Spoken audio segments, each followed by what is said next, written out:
Hey guys, welcome back to my channel. Ooh, frick, I almost dropped my phone. That did not happen. I have no idea what you are talking about. Yeah, I probably sound insane to my family right now. I'm just talking to myself. Anyways, today I will be reading chapter 4 of Vocalized. Honestly, this chapter's like all over the place.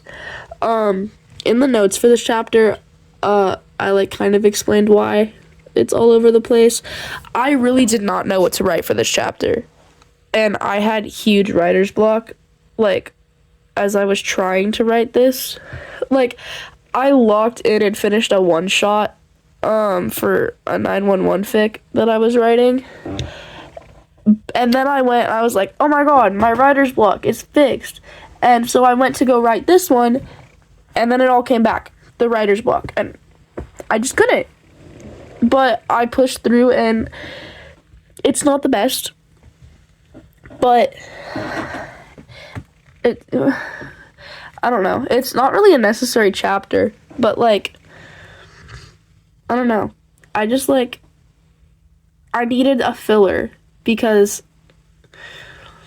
I have like the upcoming arc that I want to write. It's not really an arc, it's just like the next big thing I want to write in this fic. And yeah, so sorry, it's not that good.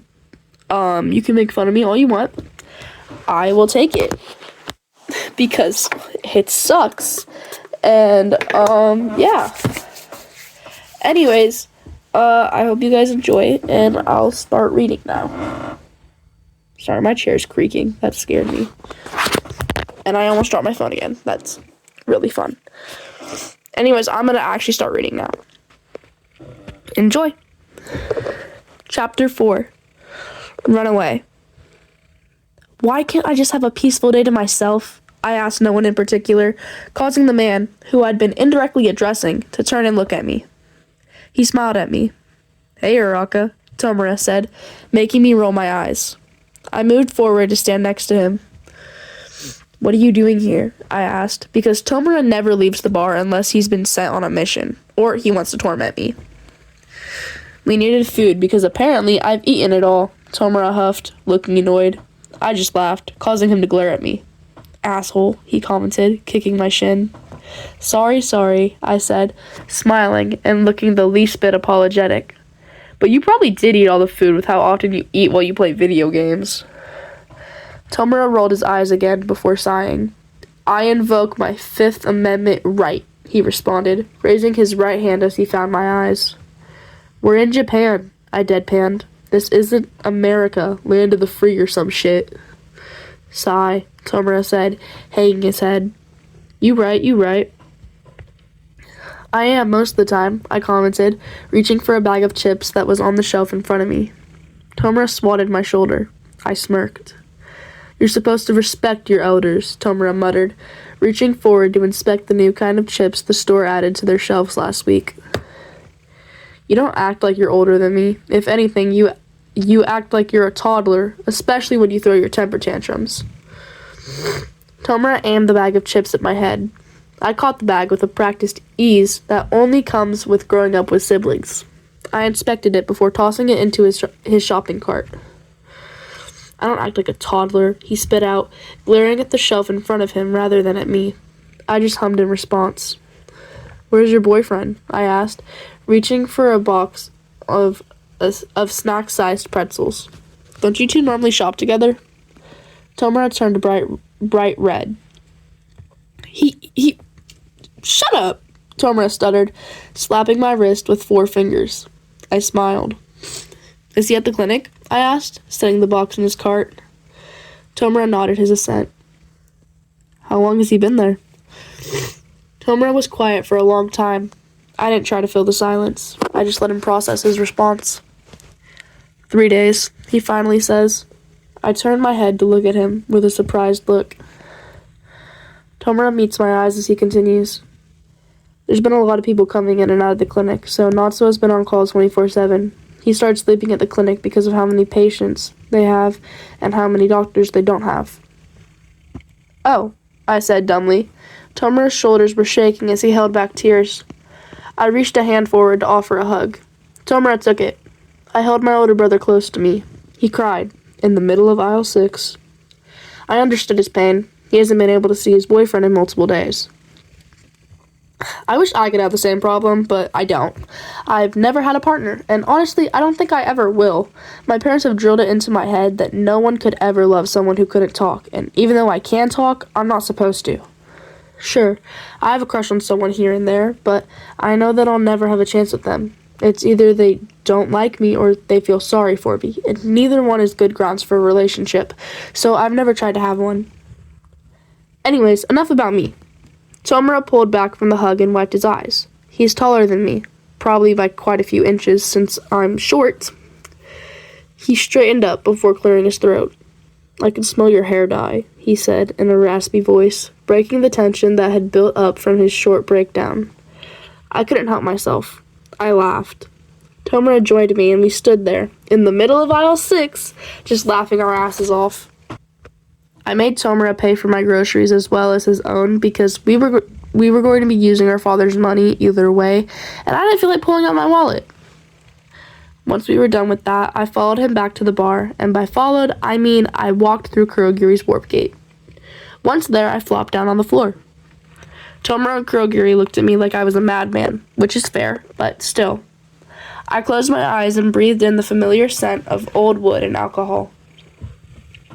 There were footsteps that I didn't like, causing me to open my eyes.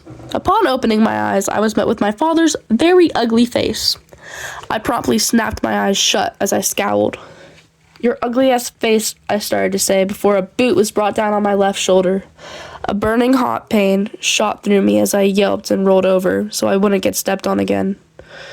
You're not supposed to speak, my father growled, eyes blazing as he stared at me. And man, that shit hurts. I rubbed my shoulder, trying to get the pain to stop. It didn't work. Chill, bitch, I said, rolling my shoulder and wincing at the sharp pain that shot through my body. No one's gonna recognize me as Izuku Midoriya. At least they haven't yet. I tried for a smirk, but it came out as a grimace. I don't care, my father said through gritted teeth.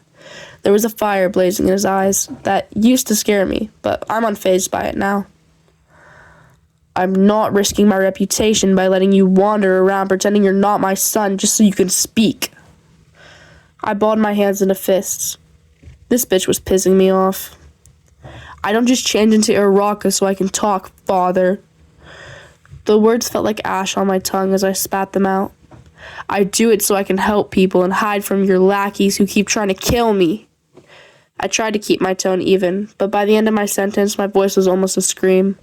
My fingers dug into my palms, creating little crescent-shaped indents. You're useless, my father yelled, hands raising above his head. I narrowed my eyes on him. That's why they keep trying to kill you, because you don't matter. I don't need you bringing down my reputation.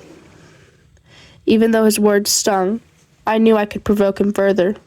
So, I started, talking through gritted teeth.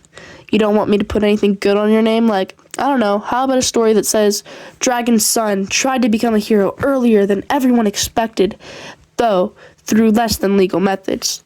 This is the story of Dragon's son and what he did as a vigilante. I spread my hands apart in front of me like I was revealing a news story. I'd rather not have you tied to my name at all, my father seethed, taking a step towards me. I took a few steps back before jumping up so I was sitting on the bar. You bring nothing good to our family name. To the public, you're just some worthless, mute, quirkless kid. Oh, and whose fault is that? I questioned, tilting my head to the side as I met my father's eyes. He scowled. Oh, right. You set that system up. You and Mom forced me to shut up and pretend I'm mute and quirkless. Yeah, because your quirk is useless, my father tried to defend himself, taking another step forward. You can't talk without using your quirk. Do you see me using my quirk? I asked, tilting my head. My father froze, a confused expression adorning his face as he stared at me. Even without training, I'm able to talk without using it.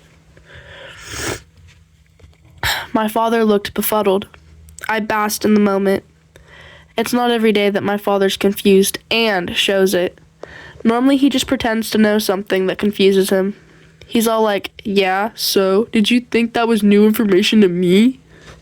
He pretends he has a quirk that lets him know everything when in reality, he doesn't.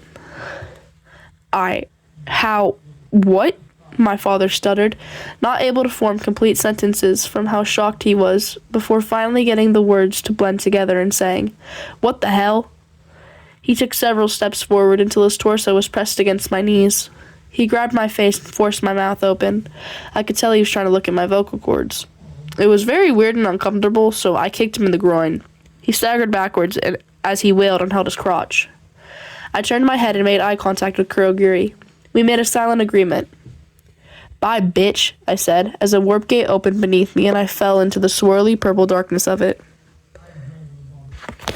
After that run-in with my father, I decided to withdraw $10,000 from his account before booking away from the ATM. I knew he'd see the withdrawal immediately and would hunt me down until he got his money back, so I ran and decided that I'd give his money to a good cause. I made my way to the Red Door Clinic, where Natsuo has been working his ass off, like Tomura said. The Red Door Clinics aren't paid for by the government, and most of them aren't even legal. Only 15% of Red Door Clinics are legal, and not even 5% of them are paid for by the government, meaning that most Red Door Clinics struggle to get good enough equipment, and they use their own money to run the place. So most of the employees there aren't even paid. They're just volunteering to help out. The $10,000 I stole from my dad should allow them to update some of their equipment. I skipped through the doors, immediately recognizing a certain someone. "Hey, Racer," I exclaimed, eyes bright as I skipped my way up to the front desk. The man sighed. "Hello, Araka," he said, turning his head so he could see my face. I was leaning my elbows on the counter while propping my head up as I stared at Eraserhead. "Why are you here, kid?" he asked, going back to filling out the paperwork he had been working on before I arrived. "Oh," I said dumbly, blinking in surprise for a few moments. I didn't exactly expect the man to ask me that. I stood up straighter as I pulled an envelope out of my backpack. "I just came to drop this off," I said, showing Eraserhead the envelope before handing it to Ollie, the receptionist on duty. She opened the envelope and all but choked. Her eyes were wide as she stared at me. "How much is in here?" she asked, surprise and concern written all over her face. I felt a grin spread across my face before responding. "It's $10,000, I chirped, as Ollie and Eraserhead both stared at me like I had just robbed an old lady in front of them. "What?" I asked, confused as I whipped my head between the two of them. "Where did you get $10,000? Eraserhead asked, setting down his pen and giving me his full attention. "Oh, it's from my uncle," I explained, smiling again. "Which reminds me, I need to get going before he finds me." I sucked my cheeks in as I contemplated leaving right away. Then Natsuo saw me, and my fate was chosen for me. "Iraka!" he exclaimed, walking up to me with a huge smile on his face. "Hey, Nat," I said, reaching forward to pull the older, bulkier man into a tight hug. "I haven't seen you in forever," he said, gesticulating as he did. "How have you been?" "Better," I said, sighing. "But, Izuku got into UA's hero course, so that's really awesome. Natsuo knows about my different identities, so he doesn't get weird when I start talking about my other one." "Whoa, that's amazing," the white-haired man said, and he was about to say something else when the doors to the clinic burst open. "Iraka!" my dad yelled, causing me to take a deep breath before exhaling through my nose. "Oh, this is gonna piss me off so much," I muttered, giving Natsuo a sympathetic look, which he returned with a sharp intake of breath. I spun around to face my father as he stalked up to me. "What the hell were you thinking?" he seethed, anger clear in his expression. "Can I not?" I started to say before he interrupted me with words that surprised me. "Why the hell would you go off on All Might?" he yelled, hands twitching as he stopped himself from fisting his hand in my shirt. I blanched. "Wait, that's what this is about?" I asked, so confused, because I was sure that he was going to be after me for stealing his money. Yes, I don't give a shit about my money, but you going off and yelling at All Might reflects on me too, he said, trying to control his anger. He was failing. Oh, I said before laughing. Well, sorry that I care more about your children than you do. This comment was followed by me sidestepping so I wouldn't get hit. Don't you talk to me like that, he seethed, lunging at me. Yeah, needless to say, I ran the fuck out of there. The shorthand of the clock was getting closer to 12, so I decided to go back to the hotel and take a nap since I had just over an hour until I needed to leave for the Shihi Saikai base. I settled in for a nice, dreamless nap. Apparently the universe hates me, though, because that nap was anything but dreamless. Okay, guys, that is the end of that chapter. Yeah, so not my best work, but, you know, I think it's okay. There's definitely some good elements to this chapter. Like, there's humor and stuff. All that stuff. I don't know. Yeah. So I hope you guys enjoyed, and I'll see you in the next video. Bye-bye.